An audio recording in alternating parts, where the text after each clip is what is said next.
Mandibulise kuni bathandi bezemidlalo eMzantsi Afrika, ingakumbi kuni balandeli bebhola elikhulu ke laseMzantsi Afrika. Apha ke siza nemeko kaMhaul Nkotha. Imeko yakhe ke zula phaa kwinkundla zokuxhumana kwama-social media. Abalandeli ke beqhwithana bebizana ngamagama. AbeKaizer Chiefs abalandeli bevuya betakataka emveni kokubana ke iqela ke likaMhaul Nkotha phaa phesheya kolwandle liye lafaka ke isithombe sakhe okanye ifoto yakhe phaa uNkotha umfana omdala enxibe ijezi leKaizer Chiefs. Baza abalandeli beqela leKaizer Chiefs emveni koko bavuya bachulumanca. Endiqonda into yokubana ke iintliziyo zabo zafezekiswa zanalaa ntithi uNkotha kucaca into yokubana ke uza phaa kwiqela leKaizer Chiefs. Nawukhumbula into yokubana ke kunamahlebizi athi ke iKaizer Chiefs isemveni koNkotha and iyamfuna ukumthatha emveni kokubana ke kwaye kwakhutshwa indaba lelaa qela lakhe lathi ke liza kumlowuna uNkotha. iKaizer Chiefs yenye ke amaqela ekhokhele phambili ke ekufuneni uNkotha.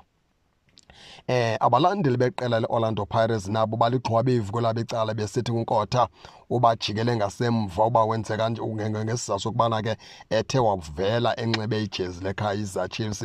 Bethetha amagama ngamagama phezu kwentloko kaNkotha ke abalandeli beqela ke leOrlando Pirates. Abanye ke benomsindo yimeko eyenzekayo ukubana kuNkotha vele enxibe ijezi leKaizer Chiefs. Ithi ke le nto ke laa jezi kaNkotha ibisisipho esisuka kuMfundo Vilakazi ongumngane kaNkotha. uMfundo Vilakazi ke odlalela iqela ke leKaizer Chiefs nguye ke ophe uNkotha isipho seskipa seKaizer Chiefs ngoba bengabahlobo, ngoba bezi-friends, ngoba bevana. Ayinanto yokwenza noNkotha neKaizer Chiefs, ayinanto yokwenza noNkotha ukubana elaa qela selishile sekuyisayini emxela into yokubana ke sejoyine iKaizer Chiefs. Ayihambanga kanjalo baphulaphula, sisipho esiphuma phaa kuMfundo Vilakazi. iKaizer Chiefs xa ithe uNkotha yamfumana izawuza ngaphambili izokhwaza, izomemezela, izonixela into yokubana ke ide yamfumana uNkotha. Okwangoku iKaizer Chiefs noNkotha akabikho nto ihlangeneyo, akabikho nto yenzekayo. Into ebalulekileyo into yokubana iyabizwa iKaizer Chiefs egameni kwiitim ezifuna uNkotha. iKaizer Chiefs nayo isemveni koNkotha emveni kokubana ke elaa qela lidlalwa uNkotha laye lamemeza into yokubana ke uNkotha lizamfaka kwilowuni.